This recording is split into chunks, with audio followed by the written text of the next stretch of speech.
Que la historia me juzgue. Pido perdón si me equivoco. Mi voto no es positivo.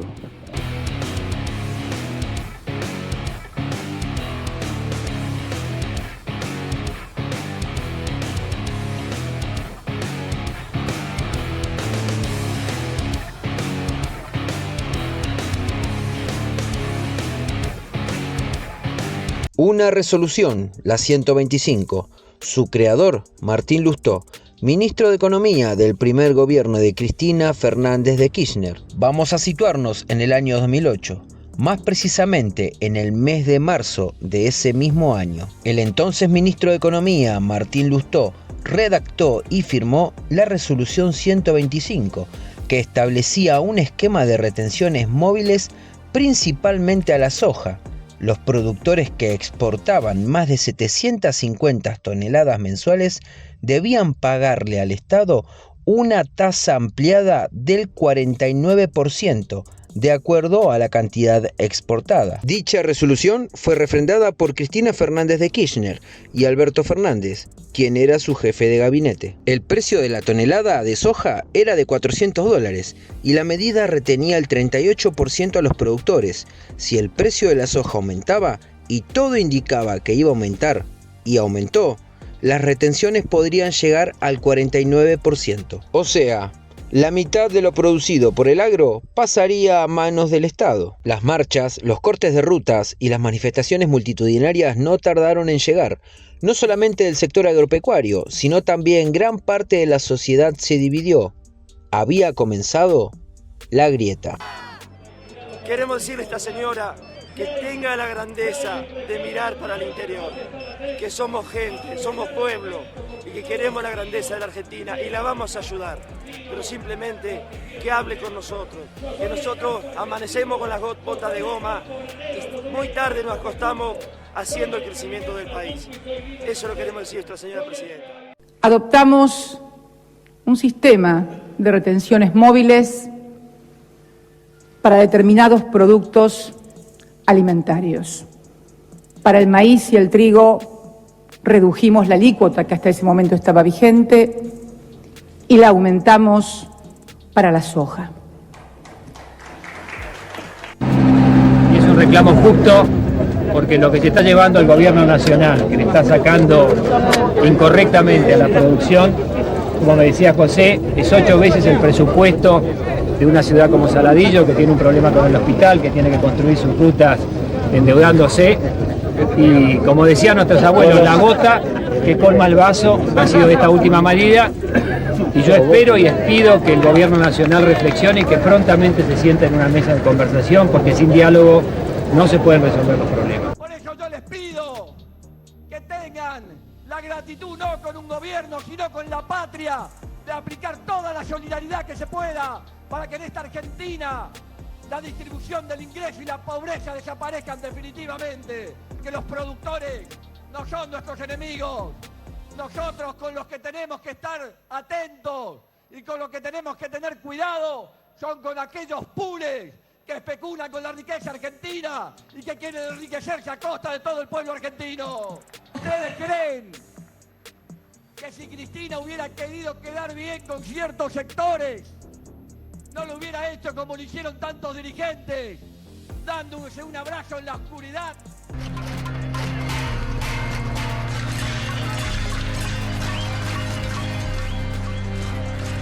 Es inadmisible más aumento de retenciones. El paro nacional continúa con presencia en las rutas, con tal de que la rebelión agraria continúe hasta la consecuencia que tenga que llegar. La huelga me parece que se le están haciendo a los argentinos, porque las exportaciones siguen yendo en boca. No somos golpistas, no somos oposición. No venimos a buscar revancha. Le pido por favor que usted tampoco busque revancha.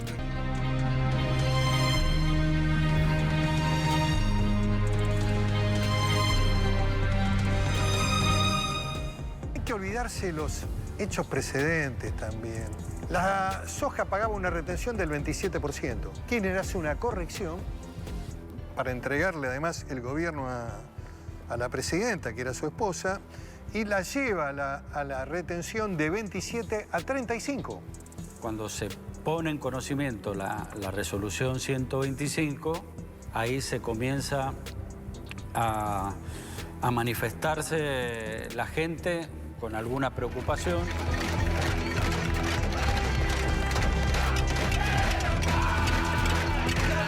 Acompañamos muchos encuentros, el banderazo allá en el Monumento a la Bandera en Rosario, el corte de San Pedro, que fue uno de los más importantes. Hace más de 4 años que le estamos pidiendo el diálogo. Y ahora que llevamos 15 días de paro, ¿nos quiere mandar a las casas? ¡No!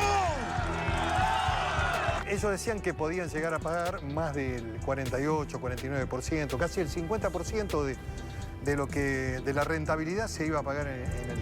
Hoy, 16 años después, en este informe de archivos íntimos y porque el público se renueva, vas a escuchar de boca de los protagonistas detalles inéditos del desborde que pudo desembocar en un conflicto social. Julio Cobos, vicepresidente de Cristina Fernández de Kirchner, aconsejó tratar dicha resolución en diputados y senadores. El conflicto se incrementaba día a día. El desabastecimiento era inminente. ¿Qué sensación deja en la gente el largo conflicto con el campo? Recorrimos las calles para conocer los ánimos de los porteños frente a esta situación. Yo estoy harto del tema, sí. Estoy muy cansado. Tengo la sensación que es ante dos polos muy poderosos y que está dejando al pueblo afuera. A ninguna de las dos partes les interesa si yo tengo leche o carne en la heladera. Terrible la sensación. Que yo creo que tienen que llegar a un arreglo. No, el panorama no es bueno. No es bueno para nosotros y no creo que sea bueno para el país. El proyecto de ley se iba a dirimir de manera democrática. El proyecto de la ley 125 había llegado al Congreso. Se iba a someter a votación. Liberan a De Ángeles, hablo yo con la presidenta, le pido una serie de explicaciones sobre este tema y le doy la sugerencia de que el tema sea tratado en el Congreso. La presidenta toma un par de días, pero luego decide enviarlo al Congreso. Quiero darle a esa decisión que tomé más contenido democrático y más institucionalidad aún. En el día de la fecha voy a enviar al Parlamento de la Nación un proyecto de ley.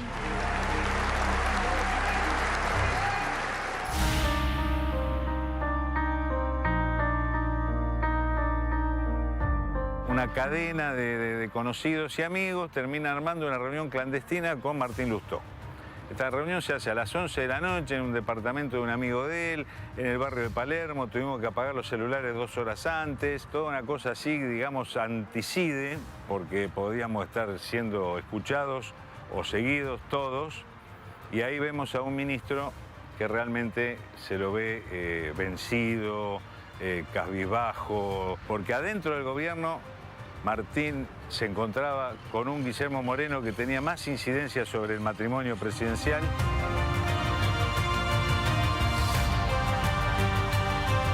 Si bien la resolución 125 había obtenido media sanción por parte de diputados, todavía faltaba la aprobación definitiva en el Senado. La situación era cada vez más tensa. El oficialismo kirchnerista esperaba el tratamiento de dicha ley con cierto aire triunfalista. Mientras tanto, el sector agropecuario estaba ante una oportunidad histórica: doblegar el poder político mediante las herramientas de la democracia. 72 senadores, un debate histórico que duró 18 horas y algunos votos que ese mismo día cambiaron de postura fueron la sorpresa de la jornada. Cabe aclarar que pocos contaban con la intervención del entonces senador por la provincia de La Rioja, Carlos Saúl Menem, quien por cuestiones de salud se encontraba internado, lo cual no fue impedimento y mediante una autorización logró retirarse de la clínica y hacerse presente en el recinto. Esperadas oportunidades en que tuve que abandonar este recinto por razones de salud. Una de las cosas más dramáticas que pasó aquella noche fue alrededor de las 10 de la noche. Se me acerca el prosecretario parlamentario, que se llamaba Juan José Canals, Manolo, y me dice: Ernesto, Carlos Menem se ha ido de la casa. En la jerga del Senado, de los funcionarios del Senado, la casa es el Senado, es el edificio. Manolo me dijo eso y me entró a correr un sudor frío por la espalda porque pasábamos de empatar a perder. el doctor Sá, el senador Sá, lo llamo, me dan con él, le digo, senador, Alfredo, me dice, Alfredo, hay que traer al doctor Menem urgente, estamos ahí con los votos, es muy importante el voto de Menem, dice. Corrí desesperado a que lo vayan a buscar, porque precisamente ahí ganamos nosotros, pues faltaba un voto opositor y nadie nos iba a creer que Menem se había ido solo porque estaba engripado y por motus propios. Nosotros arrancamos con el operativo Encuentren a Carlos Menem donde sea y donde esté en la ciudad de Buenos Aires.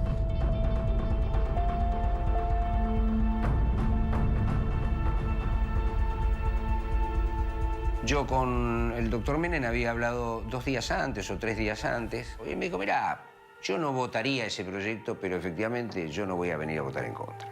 O sea, si lo único que puedo hacer es no venir. Menem estaba internado. Inclusive el dueño de la clínica, después que lo conocí después, él me comentó que hasta hubieron llamados como para que no le dieran el alta o no le dejaran venir a votar. Mi amigo, que la conocía a Zulemita, le llama y me da con Zulemita. Entonces le digo, Zulemita, necesito hablar con tu papá.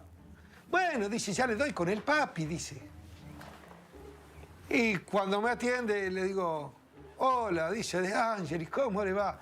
Doctor, le digo, la patria lo precisa. Me dice el senador Sá que usted no está infartado y usted es el único que puede calmar la paz social. Es el único con su voto. Y me dice que es muy importante. Bueno, De Ángel, aunque sea lo último que haga, voy a ir a votar, dice. Voy a votar en contra de la 125, porque el populismo ha hecho mucho daño en el mundo y estos son gobiernos populistas, dice. Se olvidaron de hablar del populismo que tenemos en la actualidad.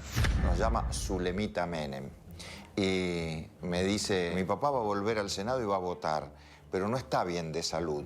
Trate de acelerar la votación lo más posible. Yo a esa altura ya me sentía como un mago que tenía que manejar una situación extraña. En el Senado hay alguien, que es mi amigo y lo quiero entrañablemente, había alguien que era Pepe Pampuro, José Pampuro, que había sido nuestro ministro de Defensa. Y me dice, mirá, yo estoy aquí haciendo cuentas y yo creo que tengo la solución. Le dije, ¿cómo sería? Yo enseguida me entusiasmé. Me dice, yo creo que acá lo que le tenemos que decir es a Pichetto que haga subir el aire acondicionado. Entonces, ¿pero qué tiene que ver eso? Porque Menem tiene una gripe que si le subimos el aire acondicionado no sale de acá, me dice. No pasa esta noche.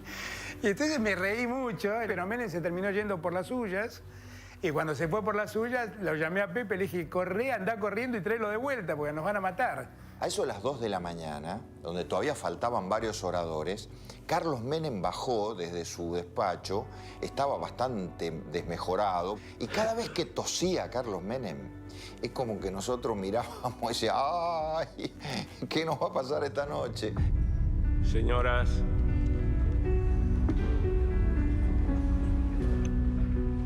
y señores senadores, mi voto en contra de la resolución 125.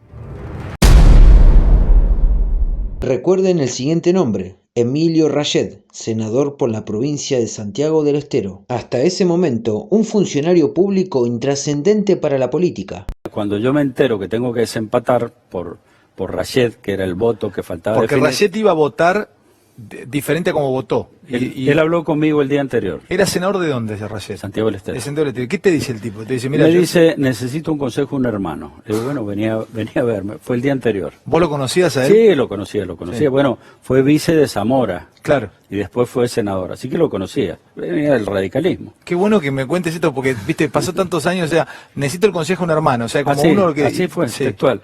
Le digo, bueno, venía. Entonces me dice, mirá, me ha llamado Alfonsín padre. Me dice, no podemos acompañar esto, me dice.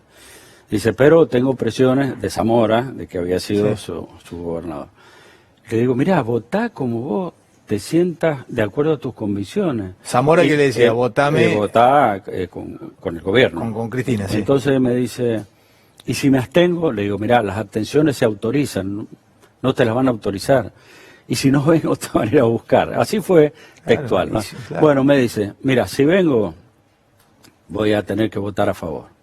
Bueno, resulta que pasó, estaban todos los senadores. ¿A qué hora hablaste eso? Menos ¿El día hablaste eso? Eso fue el día anterior. El día anterior. Si vengo, tengo que votar a favor, te dijo el tipo. Así es. Entonces, bueno, faltaba un senador y me acuerdo que todas las cámaras mostraban la silla de Rayed. Hasta que apareció Rayed. No te puedo creer. Apareció. Y yo lo miraba para ver si me hacía algún gesto y no miraba, no levantaba la mirada. ¿Vos lo mirabas en serio? Sí, yo lo miraba, ¿viste? Sí, Cuando sí. vos estás dirigiendo, vas viendo Sí. las expresiones. Había un senador que era la incógnita. Ese senador se llama Emilio Rayed, había entrado al Senado como senador por Santiago del Estero. Rayed no había aparecido, Rayed nadie sabía dónde estaba, ese día no había llegado al Senado y tampoco nadie sabía cómo votaba. Y esa es otra historia. La de Rayed es una historia dentro de la gran historia. Emilio Rayed entendía que su voto era sumamente estadístico, ya que todo parecía ser favorable para el oficialismo. El gobernador Zamora de Santiago del Estero le había pedido a Rayed que acompañe con su voto a la ley 125 y así de esa manera seguir manteniendo buenas relaciones con el Poder Ejecutivo. El gobierno te disciplinaba, gobernadores, intendentes, lo disciplinaba con una billetera gorda y que te decía, bueno, si vos querés obra, querés esto, querés lo otro, querés participar de la fiesta, tenés que obedecer, te guste o no te guste. Bueno, el gobernador me pidió ese sacrificio a mí, me dijo que había hablado con el ministro de la Nación, con Fernández, y que le había dicho que eran 40-30. Yo viajé a Buenos Aires 3 o 4 días antes con una idea de que mi voto iba a pasar desapercibido, y bueno, no fue así, porque cuando yo 3 días antes me reúno con Cobos, conversando en su despacho, digamos, me di cuenta de que estábamos en un escenario de virtual empate. Es más, hay una anécdota que yo le digo a Cobos, prepárate porque vas a hacer tapa de los diarios. Y bueno, después ese día yo demoré en ir al recinto porque apagué mis teléfonos y porque quería evitar las presiones y las amenazas que sucedieron, claro. 3 días antes de la votación, el senador Rayed llegó a Buenos Aires. Tal era la tensión que dividía a la sociedad y el clima hostil que se preveía, que hicieron que el senador proveniente de Santiago del Estero, totalmente desconocido, sea el ejecutor de un empate histórico. Emilio Rayed había votado en contra de la resolución 125. La sesión estaba 36-36. Pero ahí te quiero preguntar esto, Julio, porque me pasa, perdón la comparación, por ahí es más fácil de entender. A veces cuando se juega un mundial o cuando se juega un torneo importante, a los jugadores no les llega lo que pasa afuera.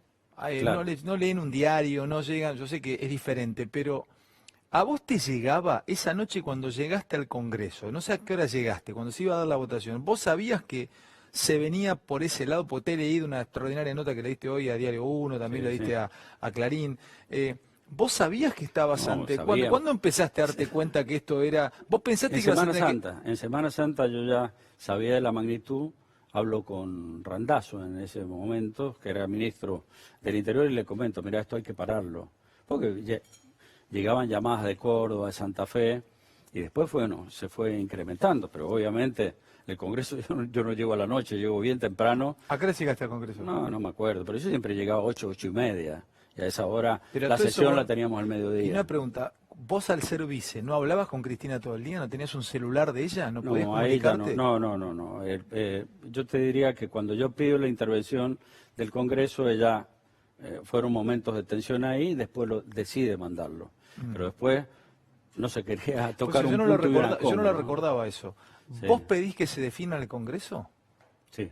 Ah, vos pedís, o sea, la idea de que se defina con una votación es tuya. Un mes antes aproximadamente. Le dijiste, vamos a definir esto con una votación y que se defina. Claro, y era sacarle el tema encima, porque yo veía que no tenía solución. Yo lo había hablado con ella, sí, esta idea, pero bueno, ella no terminaba de cantar esa idea. Cuando se produce la detención de De Angelis, yo ahí tomo postura y digo, mira, lo mejor para esto, hago público mi pensamiento, cosa que después, un par de días después, decide mandarlo. Pero después, a ver, la idea de que lo tratara el Congreso era para solucionar el conflicto, no era para ratificarlo, porque si no, no era una solución. Escúchame, Julio, ¿y vos ya sabías lo que ibas a votar? ¿Lo tenías hablado, lo habías estudiado? Yo lo había recontra estudiado. Yo lo que quería en realidad, no quería que eso llegara a un desempate. Viernes 18 de julio del año 2008. Eran las 4:25 de la madrugada. Julio Cleto Cobos, vicepresidente de Cristina Fernández de Kirchner y presidente de la Cámara de Senadores, es el encargado de poner fin a la sesión y definir el tratamiento de la Ley 125. Una multitud que apoyaba al gobierno kirchnerista se encontraba reunida en Plaza de Mayo. Por su parte, quienes apoyaban al rechazo de la ley y apoyaban al campo estaban ubicados en Palermo. Banderas, bombos y pantallas gigantes que transmitían en tiempo y forma la definición de Julio Cobos. Que la historia me juzgue. Pido perdón si me equivoco. Mi voto no es positivo. Voto es en contra. Héroe o demonio, la historia lo juzgará. Lo cierto es que le puso fin a la noche en la que un país entero no durmió. Bueno, estamos con problemas de luz. No importa, si llegaste hasta acá te agradezco, dale like al video, comenta el video, suscríbete al canal y nos vemos en el próximo Archivos Íntimos. Nos vemos.